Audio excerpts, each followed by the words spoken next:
Lost Hearts, written by M.R.James, from Ghost Stories of an Antiquary, 1904. Read by Edward E. French.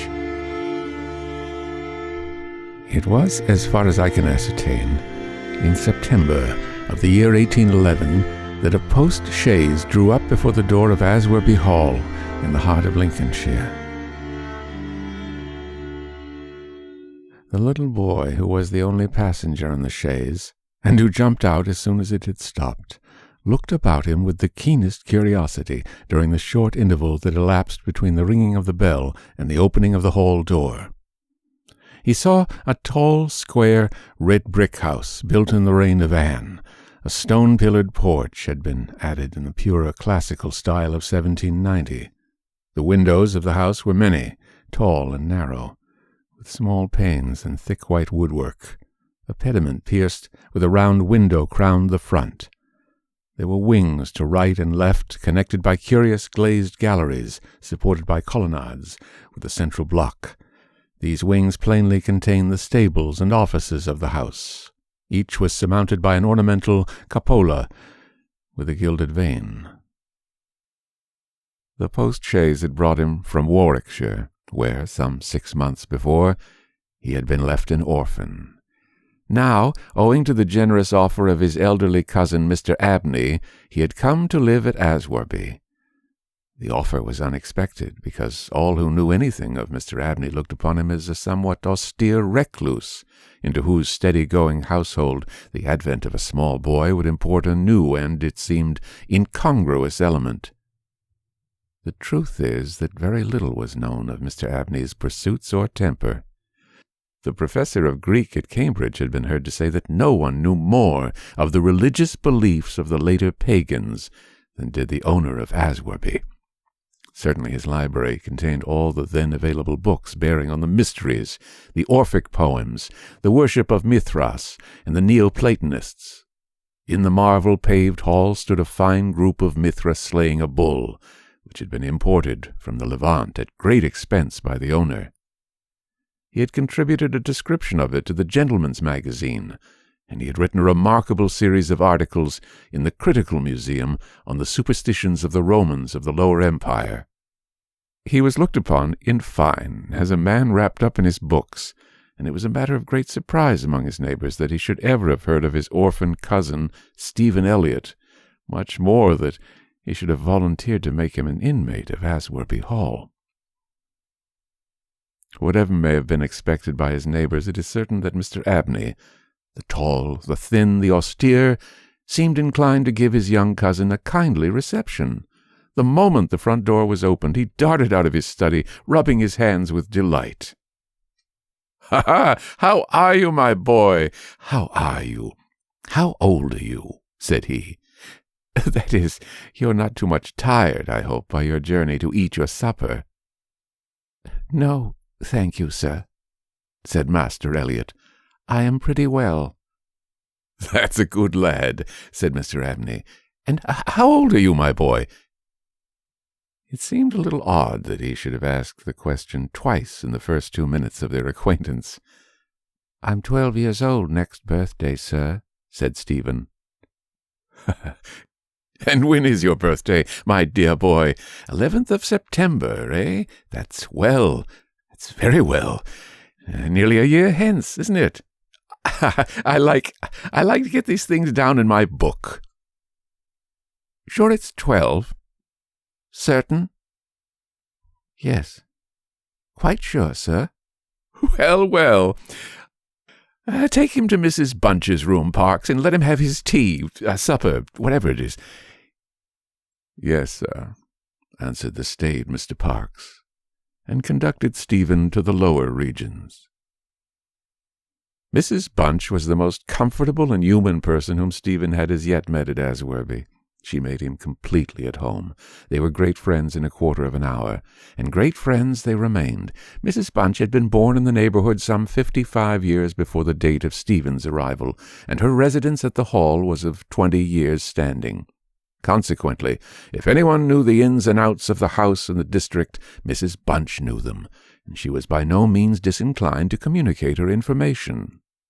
Certainly there were plenty of things about the Hall and the Hall gardens which Stephen, who was of an adventurous and inquiring turn, was anxious to have explained to him. Who built the temple at the end of the Laurel Walk? Who was the old man whose picture hung on the staircase, sitting at a table, with a skull under his hand? These and many similar points were cleared up by the resources of Mrs. Bunch's powerful intellect. There were others, however, of which the explanations furnished were less satisfactory. One November evening Stephen was sitting by the fire in the housekeeper's room, reflecting on his surroundings. "Is Mr. Abney a good man, and will he go to heaven?" he suddenly asked with the peculiar confidence which children possess in the ability of their elders to settle these questions, the decision of which is believed to be reserved for other tribunals. "Good? Bless the child," said Mrs. Bunch. "Master's as kind a soul as ever I see. Didn't I never tell you of the little boy as he took in out of the street, as you may say, this 7 years back? And the little girl 2 years after I first come here?" "No. Do tell me all about them, Mrs. Bunch. Now, this minute." "Well," said Mrs. Bunch, "the little girl I don't seem to recollect so much about. I know Master brought her back with him from his walk one day, and gave orders to Mrs. Ellis, as was housekeeper then, as she should be took every care with. And the poor child hadn't no one belonging to her. She told me so her own self. And here she lived with us a matter of 3 weeks, it might be. And then, whether she was something of a gypsy in her blood or what not, but one morning she out of her bed afore any of us had opened her eye, and neither track nor trace of her have I set eyes on since. Master was wonderful put about, and had all the ponds dragged.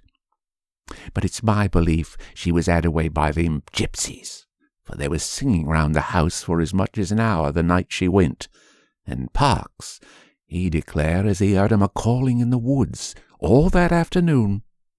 Dear, dear, odd child she was, so silent in her ways and all, but I was wonderful taken up with her. So domesticated she was. Surprising." "And what about the little boy?" said Stephen. "Oh, that poor boy," sighed Mrs. Bunch. "He were a foreigner. Giovanni he called hisself, and he come a-tweaking his hurdy-gurdy rounding about the drive one winter day, and Master had him in that minute, and asked all about where he came from, and how old he was, and how he made his way, and where was his relatives, and all as kind as heart could wish. But it went the same way with him. They're an unruly lot, them foreign nations, I do suppose, and he was off one fine morning just the same as the girl. Why he went, and what he done was our question for as much as half a year, for he never took his hurdy-gurdy. There it lays upon the shelf." The remainder of the evening was spent by Stephen in miscellaneous cross-examination of Mrs. Bunch, and in efforts to extract a tune from the hurdy-gurdy. That night he had a curious dream. At the end of the passage at the top of the house in which his bedroom was situated, there was an old, disused bathroom. It was kept locked, but the upper half of the door was glazed, and, since the muslin curtains which used to hang there had long been gone, you could look in and see the lead-lined bath affixed to the wall on the right hand, with its head towards the window. On the night of which I am speaking, Stephen Elliott found himself, as he thought, looking through the glazed door. The moon was shining through the window, and he was gazing at a figure which lay in the bath. His description of what he saw reminds me of what I once beheld myself in the famous vaults of St. Michan's Church in Dublin, which possesses the horrid property of preserving corpses from decay for centuries. A figure, inexpressibly thin and pathetic, of a dusty leaden color, enveloped in a shroud-like garment, the thin lips crooked into a faint and dreadful smile, the hands pressed tightly over the region of the heart. As he looked upon it, a distant, almost inaudible moan seemed to issue from its lips, and the arms began to stir. The terror of the sight forced Stephen backwards, and he awoke to the fact that he was indeed standing on the coal-boarded floor of the passage in the full light of the moon. With a courage which I do not think can be common among boys of his age, he went to the door of the bathroom to ascertain if the figure of his dreams were really there. It was not, and he went back to bed. Mrs. Bunch was much impressed next morning by his story, and went so far as to replace the muslin curtain over the glazed door of the bathroom. Mr. Abney, moreover, to whom he confided his experiences at breakfast, was greatly interested and made notes of the matter in what he called his book. The spring equinox was approaching, as Mr. Abney frequently reminded his cousin, adding that this had been always considered by the ancients to be a critical time for the young, that Stephen would do well to take care of himself and to shut his bedroom window at night, and that Censorinus had some valuable remarks on the subject. Two incidents that occurred about this time made an impression upon Stephen's mind. The first was after an unusually uneasy and oppressed night that he had passed, though he could not recall any particular dream that he had had. The following evening Mrs. Bunch was occupying herself in mending his nightgown. "Gracious me, Master Stephen," she broke forth rather irritably. "How do you manage to tear your night-dress all to flinders this way? Look here, sir, what trouble you do give to poor servants that have to darn and mend after you." There was indeed a most destructive and apparently wanton series of slits or scorings in the garment, which would undoubtedly require a skilful needle to make good. They were confined to the left side of the chest, long parallel slits about 6 inches in length, some of them not quite piercing the texture of the linen. Stephen could only express his entire ignorance of their origin. He was sure they were not there the night before. "But," he said, "Mrs. Bunch, they're just the same as the scratches on the outside of my bedroom door. And I'm sure I never had anything to do with making them." Mrs. Bunch gazed at him open-mouthed, and snatched up a candle, departed hastily from the room, and was heard making her way upstairs. In a few minutes she came down. "Well," she said, "Master Stephen, it's a funny thing to me how them marks and scratches can have come there. Too high up for any cat or dog to have made him, much less a rat. For all the world like a Chinaman's fingernails, as my uncle in the tea trade used to tell us of when we was girls together.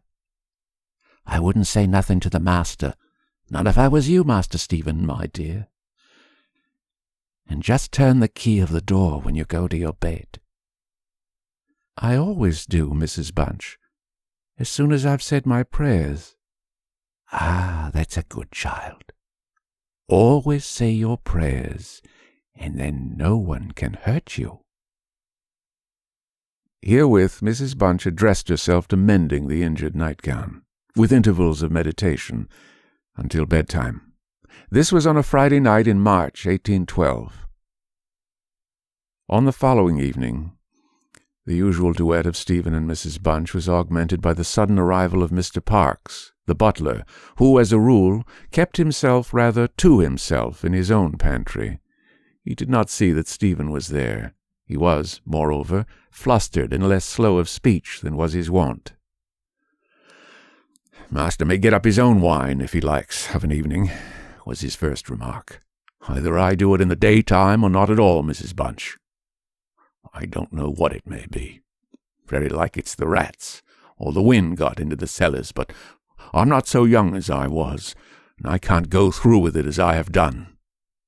"Well, Mr. Parks, you know it is a surprising place for the rats, is the all?" "I'm not denying that, Mrs. Bunch, and to be sure many a time I've heard the tale from the men in the shipyards about the rat that could speak. I never laid no confidence in that before. But tonight, if I demean myself to lay my ear to the door of the further bin, I could pretty much have heard what they was saying." "Oh, there, Mr. Parks, I've no patience with your fancies. Rats talking in the wine cellar, indeed." "Well, Mrs. Bunch, I've no wish to argue with you. All I say is if you choose to go to the far bin and lay your ear to the door, you may prove my words this minute." "What nonsense you do talk, Mr. Parks. Not fit for children to listen to. Why, you'll be frightening Master Stephen there out of his wits." "What? Master Stephen?" said Parks, awaking to the consciousness of the boy's presence. "Master Stephen knows well enough when I'm playing a joke with you, Mrs. Bunch." In fact, Master Stephen knew much too well to suppose that Mr. Parks had in the first instance intended a joke. He was interested, not altogether pleasantly, in the situation, but all his questions were unsuccessful in inducing the butler to give any more detailed account of his experiences in the wine cellar. We have now arrived at March 24, 1812. It was a day of curious experiences for Stephen. A windy, noisy day, which filled the house and the gardens with a restless impression. As Stephen stood by the fence of the grounds and looked out into the park, he felt as if an endless procession of unseen people were sweeping past him on the wind, borne on resistlessly and aimlessly, vainly striving to stop themselves, to catch at something that might arrest their flight and bring them once again into contact with the living world of which they had formed a part. After luncheon that day, Mr. Abney said, "Stephen, my boy, do you think you could manage to come to me tonight as late as 11 o'clock in my study? I shall be busy until that time, and I wish to show you something connected with your future life which is most important that you should know. You are not to mention this matter to Mrs. Bunch or to anyone else in the house, and you had better go to your room at the usual time." Here was a new excitement added to life. Stephen eagerly grasped at the opportunity of sitting up till 11 o'clock. He looked in at the library door on his way upstairs that evening and saw a brazier, which he had often noticed in the corner of the room, moved out before the fire. An old silver-gilt cup stood on the table, filled with red wine, and some written sheets of paper lay near it. Mr. Abney was sprinkling some incense on the brazier from a round silver box as Stephen passed, but did not seem to notice his step. The wind had fallen, and there was a still night and a full moon. At about 10 o'clock, Stephen was standing at the open window of his bedroom, looking out over the country. Still as the night was, the mysterious population of the distant moonlit woods was not yet lulled to rest. From time to time, strange cries, as of lost and despairing wanderers, sounded from across the mere. They might be the notes of owls or water-birds, yet they did not quite resemble either sound. Were they not coming nearer? Now they sounded from the nearer side of the water, and in a few moments they seemed to be floating about among the shrubberies. Then they ceased. But just as Stephen was thinking of shutting the window and resuming his reading of Robinson Crusoe, he caught sight of two figures standing on the gravelled terrace that ran along the garden side of the hall.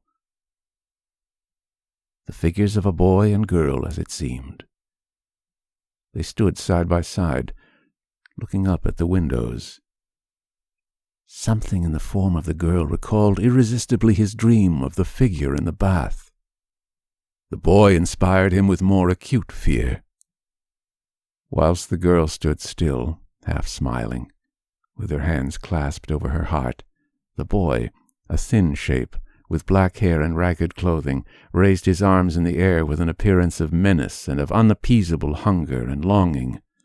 The moon shone upon his almost transparent hands, and Stephen saw that the nails were fearfully long, and that the light shone through them. As he stood with his arms thus raised, he disclosed a terrifying spectacle. On the left side of his chest there opened a black and gaping rent, and there fell upon Stephen's brain, rather than upon his ear, the impression of one of those hungry and desolate cries that he had heard resounding over the woods of Aswarby all that evening. In another moment this dreadful pair had moved swiftly and noiselessly over the dry gravel, and he saw them no more. Inexpressibly frightened as he was, he determined to take his candle and go down to Mr. Abney's study, for the hour appointed for their meeting was near at hand.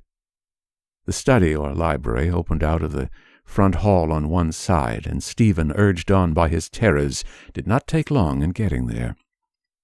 To effect an entrance was not so easy. The door was not locked, he felt sure, for the key was on the outside of the door as usual. His repeated knocks produced no answer. Mr. Abney was engaged. He was speaking. What? Why did he try to cry out?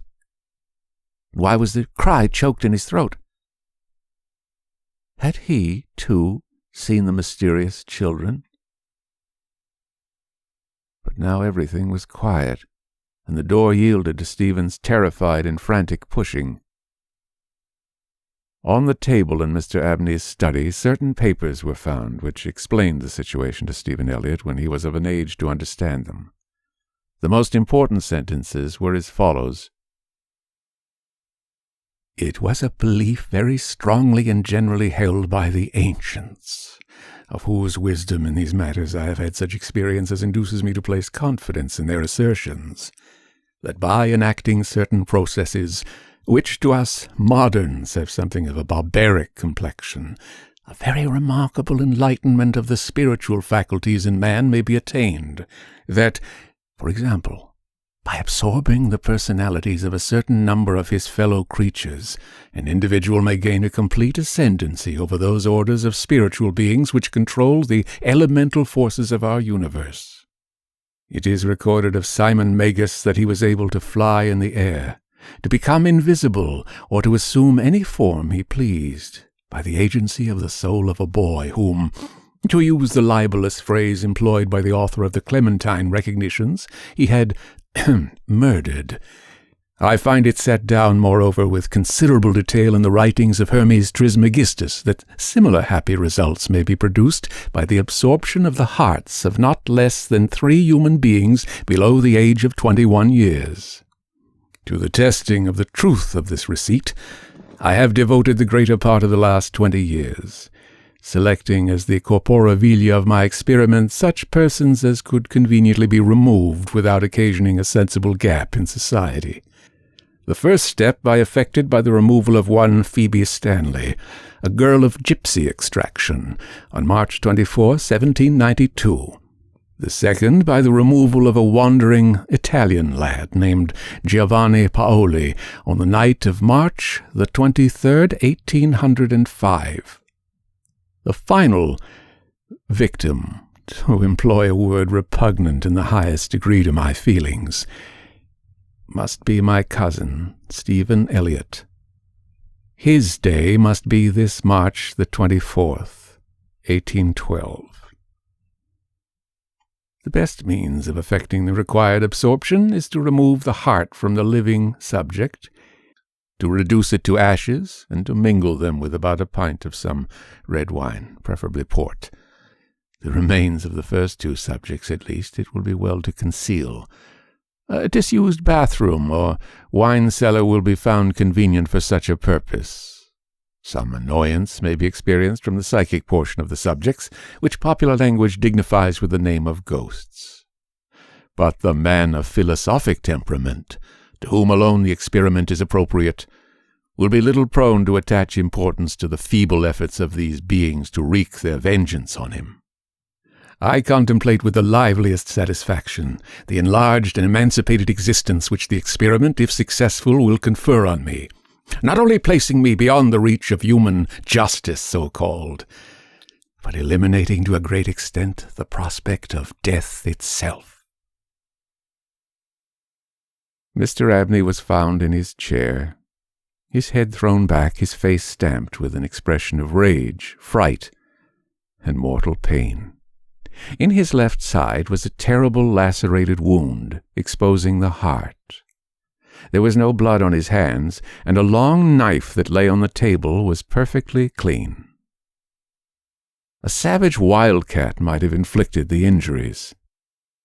The window of the study was open, and it was the opinion of the coroner that Mr. Abney had met his death by the agency of some wild creature. But Stephen Elliott's study of the papers I have quoted led him to a very different conclusion.